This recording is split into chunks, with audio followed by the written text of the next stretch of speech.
Students, hope you are doing well. Previous video में हम लोग chapter 8 how do organism reproduce के male and female reproductive system के बारे में पढ़े थे, जिसका लिंक डिस्क्रिप्शन बॉक्स में है। यदि आप उस वीडियो को नहीं देखें तो डिस्क्रिप्शन बॉक्स में दिए हुए लिंक से इन दोनों टॉपिक को पढ़ सकते हैं। उन दो टॉपिक के बाद नेक्स्ट टॉपिक है what happens when the egg is not fertilised और मेंस्ट्रुएशन साइकिल। इस वीडियो में हम लोग इस टॉपिक के साथ साथ रिप्रोडक्टिव हेल्थ के बारे में भी पढ़ेंगे। तो हम लोग स्टार्ट करते हैं आज का topic what happens when the egg is not fertilised.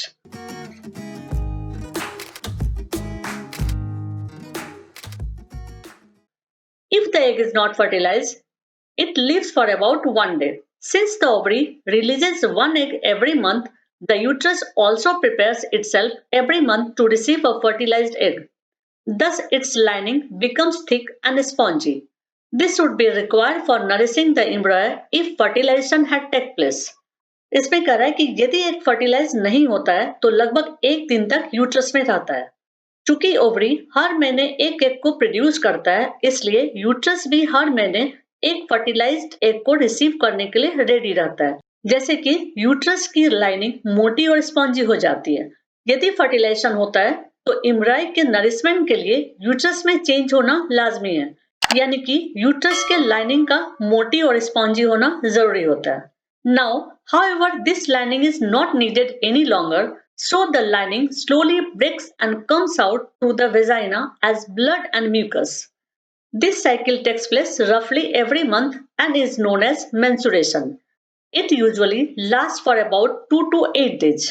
इस पैराग्राफ में कहना चाह रहा है कि यदि एग फर्टिलाइज नहीं होता है तो यूट्रस के वॉल की लाइनिंग ज्यादा देर तक मोटी और स्पॉन्जी नहीं रहती है और ये लाइनिंग धीरे धीरे टूटकर वेजाइना से ब्लड और म्यूकस के फॉर्म में बाहर निकल जाता है। यह साइकिल लगभग हर महीने होता है, जिसे मेंस्ट्रुएशन कहा जाता है। यूजुअली मेंस्ट्रुएशन 2 से 8 दिन में खत्म होता है। Now next topic reproductive health. इस टॉपिक में हम लोग रिप्रोडक्शन और उससे रिलेटेड हेल्थ प्रॉब्लम और उसके सॉल्यूशन को पढ़ेंगे। As we have seen, the process of sexual maturation is gradual and takes place while genital body growth is still going on. Therefore, some degree of sexual maturation does not necessarily mean that the body or the mind is ready for sexual acts or for having and bringing up children.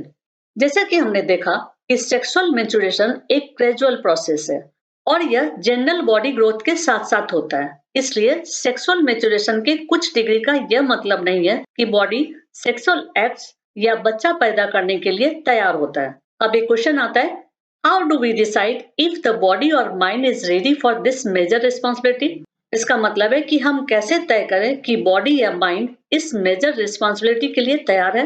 All of us are under many different kinds of pressures about these issues. There can be pressure from our friends for participating in many activities, whether we really want to or not. There can be pressure from families to get married and start having children. There can be pressure from government agency to avoid having children. In this situation, making choices can become very difficult. इस paragraph में कह रहा है कि इन issues को लेकर के हम सभी कई तरह के प्रेशर में रहते हैं। हमारे फ्रेंड्स के साइड से बहुत सारे एक्टिविटीज में पार्टिसिपेट करने के लिए प्रेशर हो सकता है, भले ही हम चाह रहे हो या नहीं चाह रहे हो सकता है कि फैमिली के साइड से भी प्रेशर दिया जा रहा हो कि शादी कर लो और बच्चा पैदा करो। गवर्नमेंट एजेंसी के तरफ से बच्चे नहीं पैदा करने का प्रेशर हो सकता है और इन सब सिचुएशन में डिसाइड करना बहुत मुश्किल हो जाता है। We must also consider the possible health consequences of having sex. हमें सेक्स से रिलेटेड पॉसिबल परिणामों पर विचार करना चाहिए। Since the sexual act is a very intimate connection of bodies, it is not surprising that many diseases can be sexually transmitted. क्योंकि sexual act का body से इंटीमेट कनेक्शन है, इसलिए आश्चर्य की बात नहीं है कि इस प्रोसेस से डिजीज ट्रांसमिट हो सकता है। These include bacterial infections such as gonorrhea and syphilis, and viral infections such as warts and HIV/AIDS. अब एक क्वेश्चन है, it is possible to prevent the transmission of such diseases during the sexual act? Now answer is using a covering called a condom for the penis during sex helps to prevent transmission of many of these infections to some extent. इस paragraph में कह रहा है कि in disease में bacterial infections include है, जैसे gonorrhoea and syphilis, और वायरल इन्फेक्शन जैसे कि वार्स एंड एचआईवी एड्स। अब एक क्वेश्चन आता है कि सेक्सुअल एक्ट के समय जो डिजीज ट्रांसमिट होता है उससे बचा जा सकता है? तो उसका आंसर है हाँ। सेक्सुअल इंटरकोर्स के समय कंडोम का यूज करके बहुत सारे सेक्सुअल ट्रांसमिटेड डिजीज से बचा जा सकता है। The sexual act always has the potential to lead to pregnancy. Pregnancy will make major demands on the body and mind of the woman. And if she is not ready for it, her health will be adversely affected. Therefore, many ways have been devised to avoid pregnancy. इस stanza में कह रहा है कि sexual act में हमेशा pregnancy होने की पोटेंशियल होती है और प्रेगनेंसी के लिए वुमेन को बॉडी से और माइंड से तैयार होना पड़ता है, और यदि वुमेन इसके लिए तैयार नहीं होती है और वो प्रेग्नेंट हो जाती है तो उसके हेल्थ पर बुरा असर होता है। इसलिए प्रेगनेंसी से बचने के लिए बहुत सारे तरीके हैं। These contraceptive methods fall in a number of categories. One category is the creation of mechanical barriers so that sperm does not reach the egg. Condom on the penis or similar covering worn in the vagina can serve this purpose. It means ये contraceptive method कई category में आते हैं। इनमें से एक category mechanical barrier होता है जिसमें स्पर्म एग तक पहुंच नहीं पाता है। सेक्स ऑर्गन चाहे मेल का हो या फीमेल का, उस ऑर्गन पर कवरिंग कर देने से भी प्रेगनेंसी से बचा जा सकता है। Another category of contraceptives acts by changing the hormonal balance of the body so that eggs are not released and fertilization cannot occur. These drugs commonly need to be taken orally as pills. However, since they change hormonal balance, they can cause side effects too. It means contraceptive का दूसरा category होता है जो hormonal balance को change कर देता है, जिससे एग रिलीज नहीं होता है और एग रिलीज नहीं होने से फर्टिलाइजेशन नहीं होता है। इस तरह की दवाई आमतौर पर गोली की तरह खाया जाता है। चूंकि ये दवाई हार्मोनल चेंज करता है इसलिए साइड इफेक्ट हो सकता है। Other contraceptive devices such as loop or copper T are placed in the uterus to prevent pregnancy. Again, they can cause side effects due to irritation of the uterus. इस paragraph में कह रहा है कि दूसरी तरह का भी कंट्रासेप्टिव डिवाइस होता है जैसे लूप या कॉपर टी। इसे यूट्रस में प्लेस कर दिया जाता है, लेकिन इससे भी साइड इफेक्ट्स हो सकता है जैसे यूट्रस में इरिटेशन होना। If the vas difference in the male is blocked, sperm transfer will be prevented. If the fallopian tube in the female is blocked, the egg will not be able to reach the uterus. In both cases, fertilization will not take place. इस paragraph में कह रहा है कि यदि mail के vas deferens को block कर दिया जाता है तो उससे स्पर्म ट्रांसमिट नहीं होता है और प्रेगनेंसी होने से बचा जा सकता है। इसी तरह से यदि फीमेल के फिलिपियन ट्यूब को ब्लॉक कर दिया जाता है तो एग का ट्रांसमिशन रुक जाता है।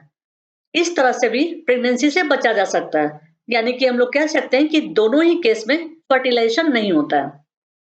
Now, surgical methods can be used to create such blocks. While surgical methods are safe in the long run, surgery itself can cause infections and other problems if not performed properly.